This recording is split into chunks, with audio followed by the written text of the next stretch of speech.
Hi, Anna. Welcome to the NTM Growth Marketing Podcast. It's an honor to be speaking with you today. Hey, it's great to be here. Thank you so much for having me. I am really looking forward to this conversation. Like we were talking about before I hit record, we had a few delays unnecessarily because of COVID situations, but I'm very excited to learn more about you in live school. And to dive right in, I'd love for you to just tell us a little bit about your organization, what your role is, what does your day look like on the job?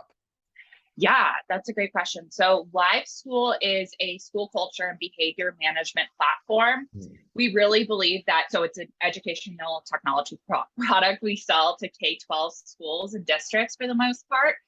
We really believe that student behavior comes down to the culture of a school, right? And creating a culture where students come ready to learn. That's not to say that I'm a former educator myself. The best school environments are not where students are just seated in their desk listening. It's organized chaos, but they come and they're ready to learn, be respectful to each other, and feel a connection to the school community. So we really focus on school culture in terms of our messaging. But we're a behavior management platform. Schools create a rubric, and then teachers give points as they see students doing or not doing certain behaviors. So like raising their hand in class or not being in the hallway after the bell rings, things like that. And they can get points. And as students rack up those points, they can then spend it in their live school store. So schools stock that and they can go shopping. Some of our schools, it's, Takis and candy. Some even have, I want to say, Kindles. Someone one time had an iPad in their school store. Schools could save up too. But then beyond that, we also run house points. So students can be put into houses, like Harry Potter. And all of the points they earn then go to their houses. So they have these massive house competitions throughout the year. And there's a winning house at the end that always gets something fun. So I especially love getting those videos when they announce it. It's really crazy to see, 400 kids screaming and like cheering because of good behavior that they had throughout the year. As a former educator myself, that was not something we always got. You always saw the people on the sports teams being celebrated, but you didn't just see like everyone feeling like they were winning something as a part of that school. So that's what Live School does. I've been here for I started in January in a consulting capacity. I'd been doing consulting for them off and on. In 2021, they were looking for someone to come in. They had never really had a marketing organization before. And so they didn't want to hire someone on full time right away because they just didn't know what it would look like. I was doing contract work, so I told them I would come on and help them with that. And then I signed my full time contract back in March or April, I want to say. Congrats. Thank you. I'm the director of marketing. I report up to the CEO. My counterparts are the director of success and director of sales.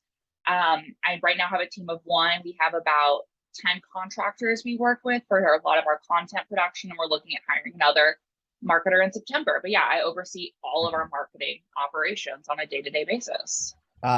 Let's dive a little bit deeper. What does a Yeah. day in the life of Anna look like Oh my as a gosh. marketer? There's so much. One of the things that I really appreciate about Live School is the leadership values are no thrones. So we're all in the dirt, like getting dirty, doing everything it takes to get the work done. So, last week I was prepping for our August email campaign, spent a ton of time with that.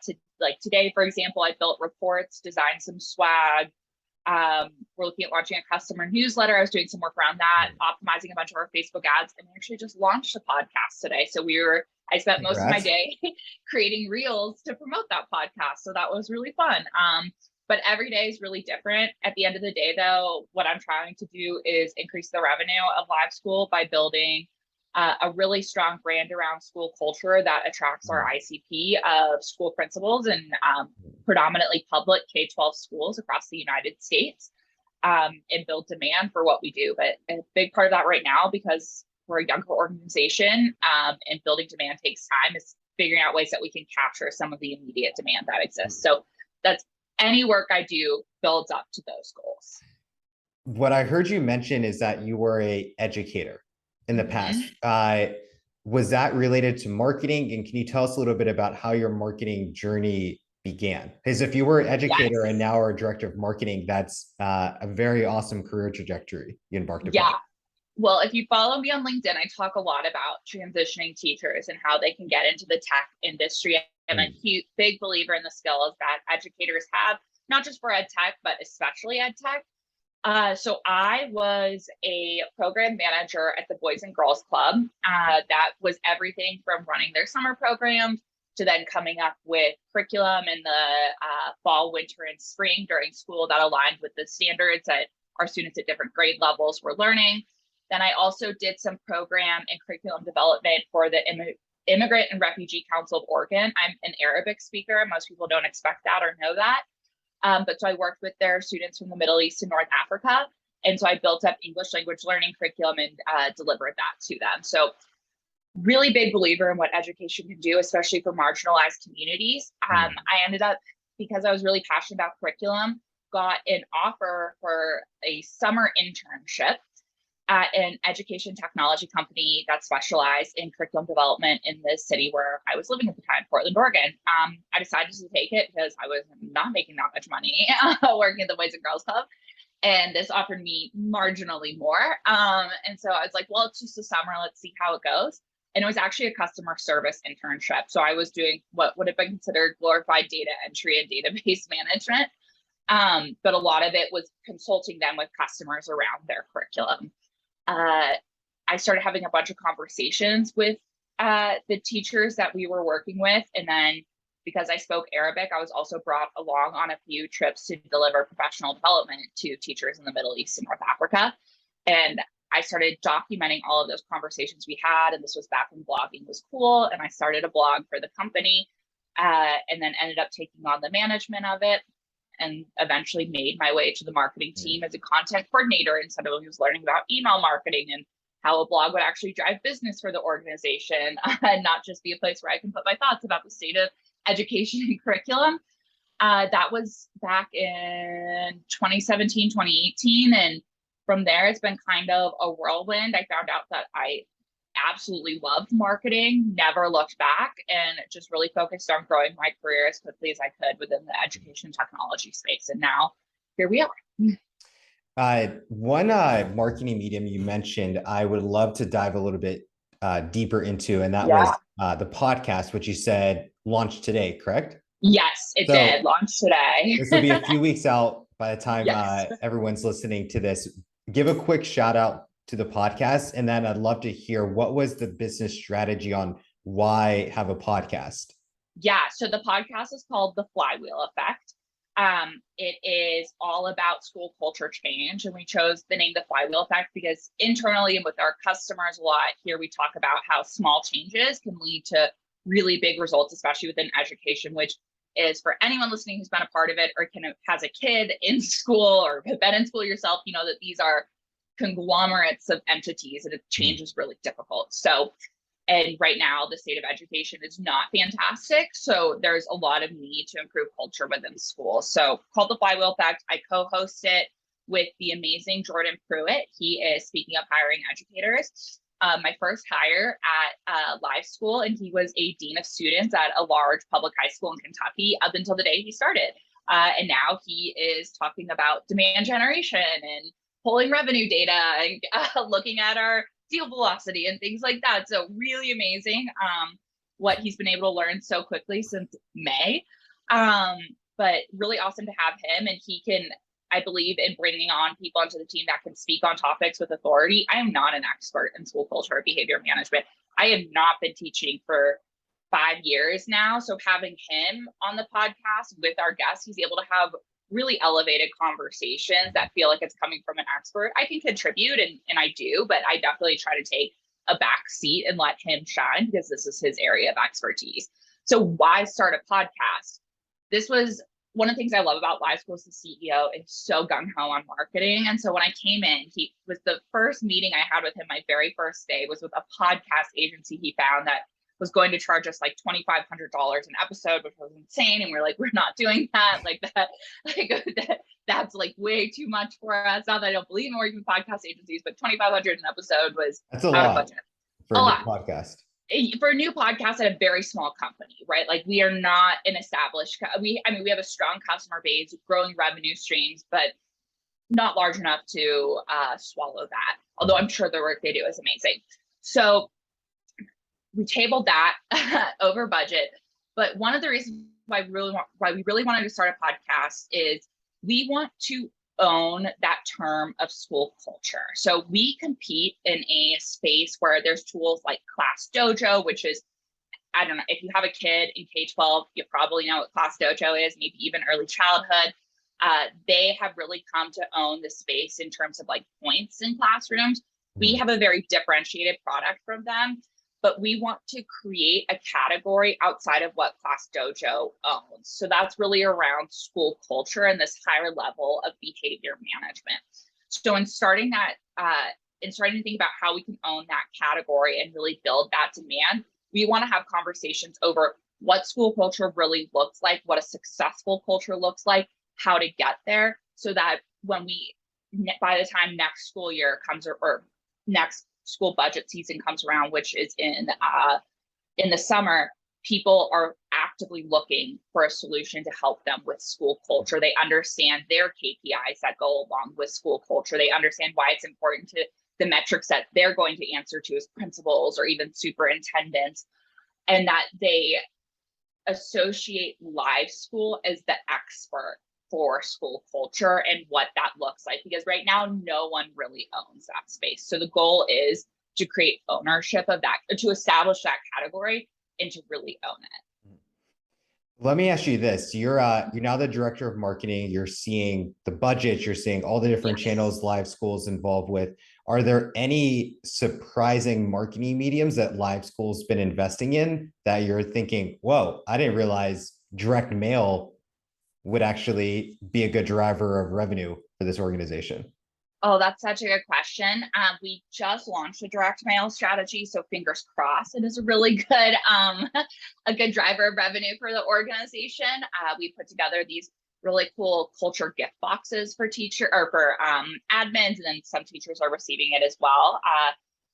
But tried to make it really fun and less feeling like we just slapped our logo on something. But again, it's all about the feeling of when they open it, that they feel that this is a brand that really understands their challenges with school culture. But in terms of a channel that shocked me is when one of the first things I did, and this was a kind of a step toward a podcast, was in the spring, when we know that this is a time that staff is starting to explore products they will purchase for the next year. Purchasing is extremely cyclical in edtech. So the majority of business for almost any edtech company out there happens in the summer. We launched a customer webinar series, and webinars are like a little old school, but this was a way that we could start having conversations, inviting people in to participate and learn. And that has been a really significant driver of some of our revenue. I mean, just the ROI on it is significantly more than anything we put into it. It's a pretty cheap platform. So much so that we're now looking on scaling that up to have at least on a monthly basis, hopefully 2 to 3 times a month. We've also changed it to Zoom meetings so people can pop in and ask questions, and to try to make it more of a networking event for school principals, because school principals are so siloed. But that has been a really significant driver for us, as well as, and this was the other one that had, I think, an even larger impact, was Facebook ads. And it's not that Facebook ads surprised me. I know they work, but we decided to create 2 different audiences in Facebook ads. We had our admin audiences at the school and district level, because that's our ICP, right? Those are the people that have the authority, the budget authority, the time, that band to buy from us. But I had a theory that teachers are also a part of this buying process. They're the ones recommending tools to their admins. Admins are really reticent to take on tools that teachers aren't bought into. I mean, to go to a staff of 300 teachers who's never used a product and be like, you're using this now, and we're going to look to make sure you're using it. That's not a fun conversation to have. And especially right now with so many teachers leaving, admins don't want what we're calling like egg on their face, right? Like they want to be able to show teachers that they're really there to support them, that they're not going to put them through another failed initiative. So we decided, how about we target teachers in these ads? The goal wasn't a conversion from a teacher for a demo. They're not the ones who are going to buy it. But we put on our forms, how did you hear about us? And we had a significant number of principals, our target demo, come through saying a teacher received an ad and sent it to me via direct messenger. And so that was our largest channel in terms of demos in the spring. It changed over summer because everyone's out of office. but our largest channel for demos and then deals was Facebook ads, and then revenue eventually, but we couldn't track revenue up until July because that's when everything closes, was Facebook ads to teachers. When you're setting out on one of your marketing campaigns with Live School, how do you set the intention of what does success look like for our company? Yes. So do you mean for like a specific campaign then? A specific campaign. Let's even take, as we've been talking a lot about Facebook, and let's do Facebook ads and direct mail. When you're setting out with these different campaigns, what does success look like to you? Yes. So I try to be really explicit about that. Of course, sometimes like a metric might surprise us, but I've learned, and the CEO at Live School is truly fantastic, very bought into demand generation for marketing, doesn't want us on that MQL hamster wheel. But I still try to be really clear because I've learned from my past that if I don't say what that is, there's often confusion at that C-suite level in terms of what we can expect from this campaign. So when we come and we're like, hey, look at this like brand equity we were able to build and measure through X, Y, and Z, they're like, well, where's the revenue? And revenue was never the goal, but that's what they were expecting because it wasn't clearly explained to them. So when I look at Facebook ads, right now, our largest goal with Facebook ads is demand capture. Where edtech, as I mentioned, is extremely cyclical. So when I came in January and was ramping things up, we basically had 6 months to capture demand for this entire year, like that, because all of our business is going to close majority between June and August, let's say. So that gives us 6 months. So a big part of that was demand capture. And that was going out and trying to dam demand away from Class Dojo, away from some of our other competitors. So majority was looking at how many were coming through on our demo forums and saying that they heard about us from a Facebook ad, which was a lot.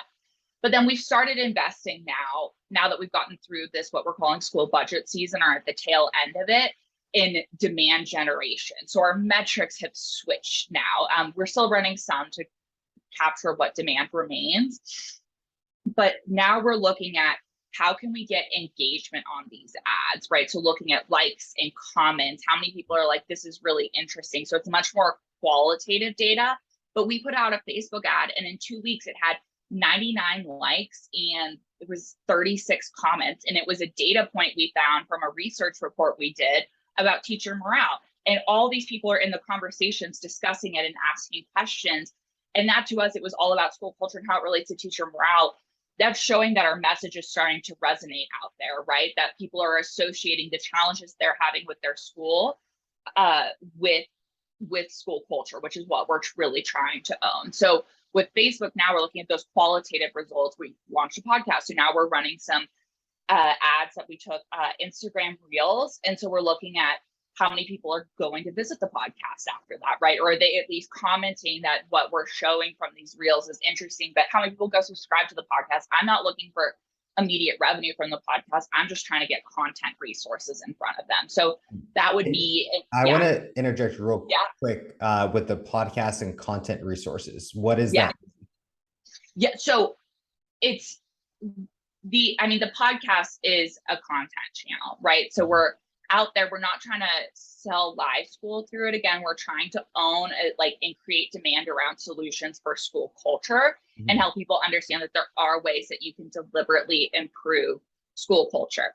There are other content resources we've developed similar to that. Like we just launched and again, this is edtech, a rewards database with over 120 rewards that you can actually filter. So like K2 free. So the student earns a point, like here 50 reward ideas that meet your parameters for what you could give a student for meeting that. So, and it's all driving up to this, the way we built it is that it drives up to this idea of school culture. So we have competitors that have similar rewards database, but it's just a list. When they open ours, it has videos of what this looks like in actions, ideas of how to tie it to your school culture, right? So it's much more in depth. And again, drawing that through line. So that's another thing we're promoting right now through Facebook ads, especially as staff is now going back to school and planning that. And it's crazy to see how much that's impacted our traffic just in even the last week. It's nearly doubled from what it was the entire month before because it's August and people are getting back into the building now. And the search for those is going up as well.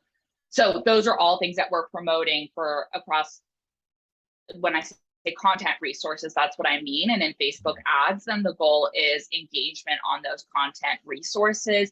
And then looking at, does branded search go up, right? Are more people looking for us then because they've heard about that? And again, not looking to buy from us, but they know that we're someone who's publishing these resources out there. So we're looking at things like branded search, direct traffic to the website once people have been there, signals that we're starting to build that brand equity, because again, we won't really know about revenue until July 2023. So we have to, in edtech, really invest in that brand equity and look for those early signals that we're building that trust and resonance with our audience.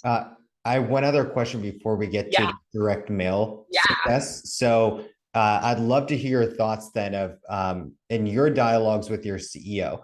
How are you able to enroll him in the idea of, hey, we're doing all this marketing, but you're not going to see the revenue until 12 more months from now, and to allow him to still believe in the vision of what you're creating?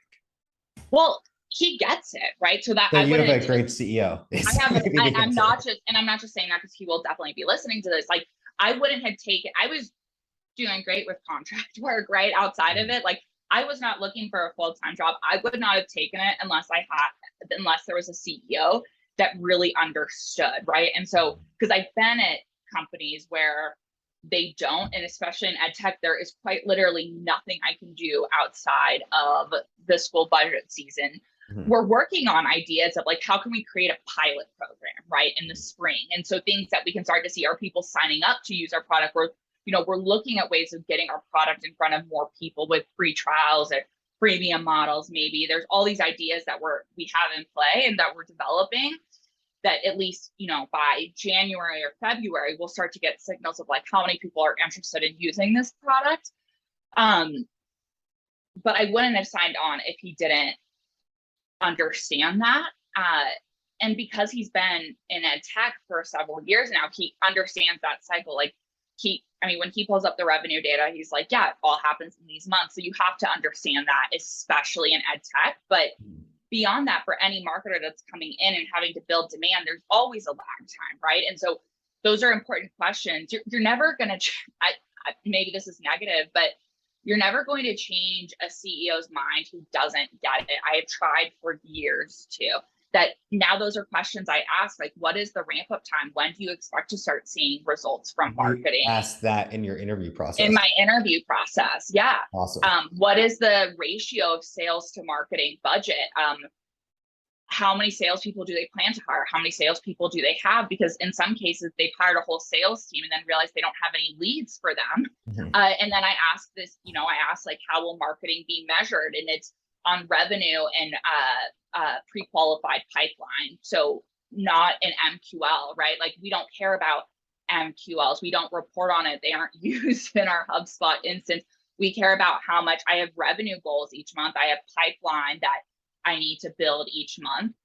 And so that means that I need to get in front of the right people. And as long as I'm doing that, the CEO trusts me, right? And I therefore have a great relationship with the sales team too, because we're all driving toward the exact same goal, right? That I'm no longer just trying to increase my MQL numbers to appease a CEO that wants to have 400 demo requests just because it'll make him feel better. And so I'm not sending junk leads to sales. So the leads that sales get, and they're getting better and better too. And there's that trust there then, that they know that my goal is not a number of leads. It's the same goal they have, which is pipeline and revenue at the end of the day. So it builds that trust as well. But I wouldn't have taken this job unless that existed at this company. Perfect. What else would you like to share around direct mail and success with those campaigns? Yeah, so very early days for that. Like, we just sent it out yesterday and today. One of the cool things, like, this is just a total anecdote, but I sent out an email, and usually we're getting like 25 to 30% on open rates. And with this email had about the same. I had like back to school present for first name, whatever it is. So it'd be like, back to school present for Andrew. But the click-through rate was 4 to 5x what it usually was. And the number of people, it was almost 100% ratio between clicks and people that then filled out the form to get the direct mail piece. We use something called Postal. So it's a postal landing page where they just have to give us their address so we can send it to them. But then we had several people email us saying like, hey, can I send this to some of my teachers as well? Which is maybe not going to scale or be great for budget, but to see that they were like, this is really cool. And I want my teachers to feel celebrated, that they thought it was worthwhile to give their teachers. So in a few instances, we agreed to send it to 50 teachers as well, this care package. But what I'm looking for long-term are things like social shares, right? Like how many people are going to share out what they get on social, because that's a way of getting the live school brand out there. You know, I created a mug for them that says something along the lines of like, you know, it's a new day today, because that's our whole thing. It's like a growth mindset, things can get better. And it has a small logo of ours. We have a really fun, bright classroom poster for students. And we have this card deck that they can use that has ideas for rewards for students based on behavior. So they can use, like, let students draw it, like, hey, you did a good thing today, draw from the deck. Oh, you get a free dress day tomorrow. You can submit it. So really fun and interactive, but speaks exactly to what live school does. So we're using these in some ABM, we're using these in some ABM campaigns, but we're looking really for social shares. Do we see people posting and tagging us when this gets there? Is it something that they really like that they're using, you know, that it becomes a mug that they're constantly using? And a lot of that's, you know, word of mouth, dark social things we can't track, but then people see like, oh my gosh, where'd you get that mug from? They're talking to their PBIS coordinator and our ICP. So really looking for this to build brand equity going into back to school, and to see engagement increase then on our emails that we're sending them or on our Facebook ads as well. So we talked about you reporting into a CEO, what that dynamic looks like. Let's also talk about who you're overseeing as the director of marketing. What makes an effective leader of marketing, talent, teams, whatever it looks like in your organization? So like asking about what my organization looks like and what makes it effective? From a leadership standpoint. So what makes an effective director of marketing in terms of them being able to lead marketing talent to hit company goals and mission? Yeah, so I mean, you could ask my team if they see me as effective, which is totally up to them. So I don't want to sit here and be like, I am the most effective leader, because I definitely always have room to grow. But what I aspire to do is to be always transparent about what the company goals are, and the revenue goals on marketing. I had shockingly many directors of marketing I reported to who never clearly articulated that to me. So I knew we were running email campaigns, or I knew we were running, you know, content campaigns or whatever, but I didn't know if we were making progress toward our goal and how that and maybe I knew the revenue number, but I didn't know how X leads to Y leads to Z leads to revenue, and what that overall funnel looked like. So first thing I try to do is try to be explicitly clear with them about what that funnel looks like, what our goals are, how we plan on reaching them. And I think I do that well. Well, we have weekly meetings where I share out progress. You know, as they're onboarded, they get to see our revenue goals. They come to our weekly revenue meetings where sales, success, and marketing shares out on our progress. I would say another thing is that I really try not to micromanage. Of course, like things like the podcast that we launched, like I was very involved in everything we were doing today, but I really try to approach it from a collaborative perspective. And that means I have to hire people that know how to do the job, right? And that doesn't mean like I hire a lot of former educators. That doesn't mean that they have to, unless the role fully requires it, know how to independently set up a Facebook ad when they start with me, but that they know what good writing looks like, right? And of course I'll review it, but I'm not having to go in there and change everything. That, you know, I trust like who I manage right now. He's really what I'm calling like the brand marketing manager. Like he just oversees our whole brand presence. Jordan Pruitt, who again, shout out to him, that I co-host the podcast with, and it's, you know, really what he's led. But that I trust him to go out on Twitter and like engage with people and Instagram, right? And to post on those platforms without me having to review it. Like I don't need to review every post that goes out. And I had managers that do that, right? And no matter how much I proved to them that I knew what it, like, if it was good, there just wasn't that trust. So I really try to have that trust in the people I hire. And I try to, even though Jordan might not be, I really oversee the demand capture right now and a lot of our performance marketing campaigns. I still bring challenges I'm having to him, like, hey, we're struggling with, this audience or hitting this number this week. Do you have any ideas? And just opening it up, and his ideas have led to a lot of business for us, right? So it's like I try to not maintain silos in marketing either. You hit on a really good point there around being able to pivot in your digital marketing campaigns. Can you talk a little bit about the importance that this is not just a set it and forget it? It's very much something that needs constant attention, iteration, new ideas. Yes, absolutely. I mean, we are constantly, I don't want to say constantly pivoting, but we plan things out a month in advance. Ideally, eventually we'd like to do that quarterly, but it's such a new organization that I don't trust that I could build out a quarterly plan, because it would change so much in what we need, because this is our first year doing marketing here. We have to learn and pivot with the data we're getting, right? So to me, a quarterly plan seems fruitless. Even a monthly plan can feel a little fruitless sometimes, but we are constantly looking at data, especially on like the Facebook ads and Google ads, and we're actually launching Pinterest ads, which do really well again in ed tech when we're targeting teachers. Teachers love Pinterest, but we're looking at that data on it, I would say, every other day. Ideally, I'd like to be in there daily, but we just don't have the time. But switching our audiences, switching our targeting, trying new ads, turning ads off that aren't working. Like, what's the messaging that's going to hit? With our content strategy, I mean, we're getting data and looking at it at a near monthly basis to see like what are the topics that are doing really well. Then we're investing in more content around those, and we have content contractors that we use to develop those, and they're all current educators, so they're experts in those topics.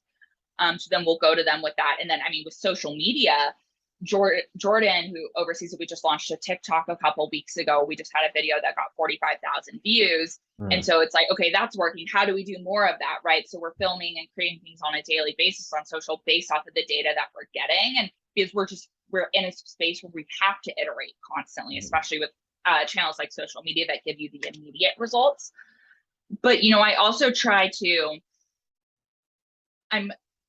be conscientious around pivoting in terms of, I've worked for directors of marketing that anytime a new directive came down from the CEO or an idea from sales, they're like, yes, we're doing this, we're going. So reactionary? Reactionary, yes. And we work with sprints. So I'm, good at being like, I can add that to our backlog, and next sprint we'll evaluate whether or not that makes sense to bring on with our goals. I also have a marketing brief that people have to submit, which I do believe slows down the volume of marketing requests, because when it's more than just sending me a Slack message, sometimes the people realize it's not worth it. But so I try not to be reactionary, and the pivoting should be based off of data, not off of random ideas from people across the staff. Not that those aren't valuable, and I, interface with people on a weekly basis, and they share ideas, and those get built into the plan over time. We were talking about district campaigns a few weeks ago, and we have a district campaign launching this week, but it wasn't like drop everything and do that, because we had other things we were making progress on that we had to see through because they do have value. So I do think that there is an important difference between data-driven decision-making and having very reactionary decision-making. So as a director of marketing, there's so many skill sets you need to have between digital, numbers, creative, leadership skills. Just you as a professional, what are some ways that you keep up your digital marketing skill sets to be an awesome marketer? Yeah, so I am obsessed with marketing podcasts. I listen to a bunch. Stacking Growth, The State of Demand Gen. Oh my gosh, why am I forgetting this? It's by Anna Furmanov. It's an amazing podcast that she does for startups. Truly, truly fantastic. Those are probably my top three, and the Exit 5 podcast by Dave Gerhardt, of course. But yeah, so those are the top four I listen to. I attend a lot of marketing webinars, often by those same folks. I'm on LinkedIn daily for probably a couple hours by the end of the day. I mean, I have my own brand on LinkedIn that's a little bit different outside of marketing, but I digest a lot of marketing content on there. There are some really awesome people. Jason Vanna has really good stuff around especially branding, which I'm especially into right now, just with where live school currently is. So he's a great follow. I'm trying to think who else. Sam, I can't pronounce his last name, but there are tons of really great resources on LinkedIn as well that I connect with and try to engage with, to learn from and ask questions as I see it. So those are probably podcasts and LinkedIn are my top two for sure. I just have a few more questions left. Yeah. The first one is, can you share about a marketing fail you've experienced? So what I mean by that is maybe you thought it was going to be this audience, and in actuality, the data said it was way over here. Maybe it was creative that didn't work, the wrong marketing medium.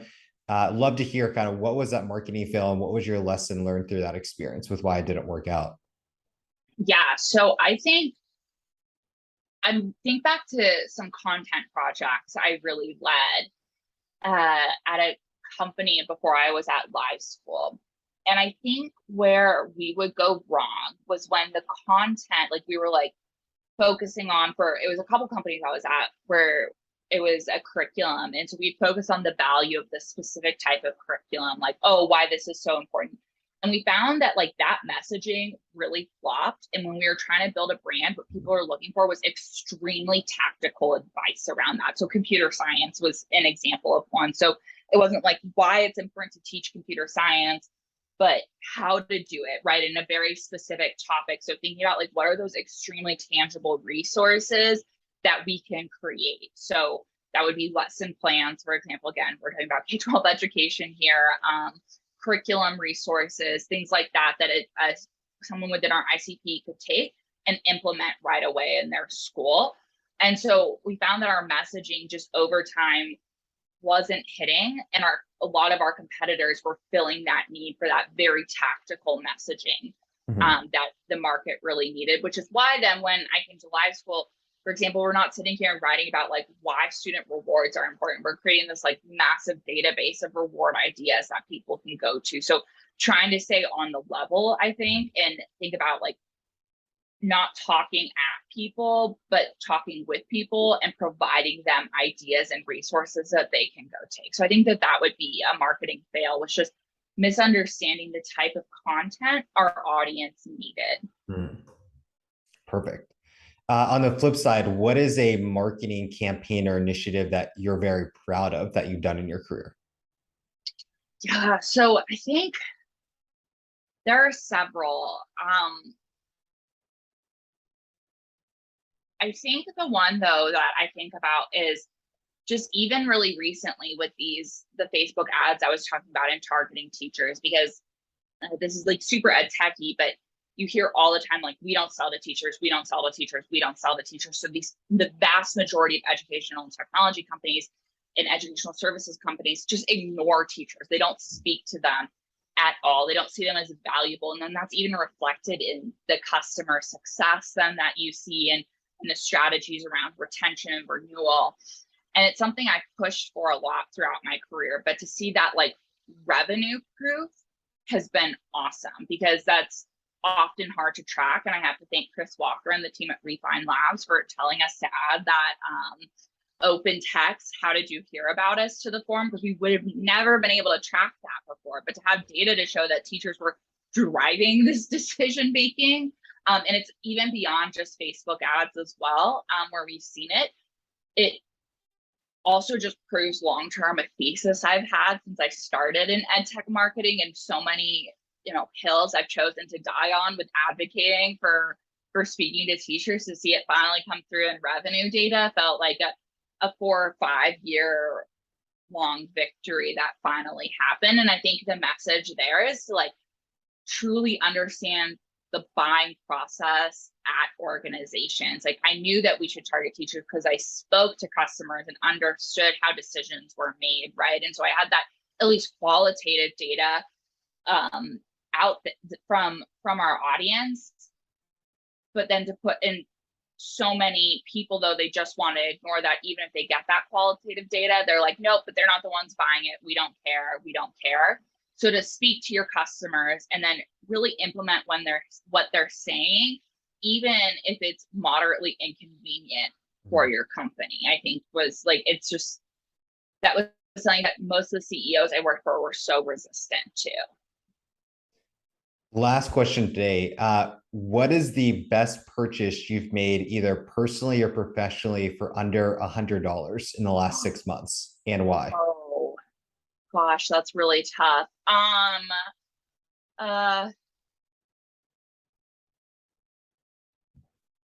Man, I'm trying to think. Does it have to be marketing related or just No, general? personally or professionally. Someone said Okay. a Netflix subscription to watch Stranger Things. Oh my gosh, I just finished Stranger Things. I need to talk to that person. I have so many theories. No, I would say for me, oh, this is gonna be random, but I got back from my honeymoon earlier this year, and we got married like 4 years ago, but we finally did the honeymoon, and we were in Morocco, which I had lived there for a couple of years. It's where I learned Arabic, and we found a kitten that we ended up rescuing, and the total cost to get her back to the US was less than $100. That's an And so awesome now she's example. in every meeting I have. One of my coworkers thought she was a rat at first when he saw her. So it's an ongoing joke now in the company that I have a rat, but she's very much more cat-like now. But I would say that was really fun, and I get to hang out with her every day. So yeah. Love it. Well, Anna, it was so great to speak with you today, and thank you for your time. It's greatly appreciated. Yeah, thanks so much. I hope this was helpful.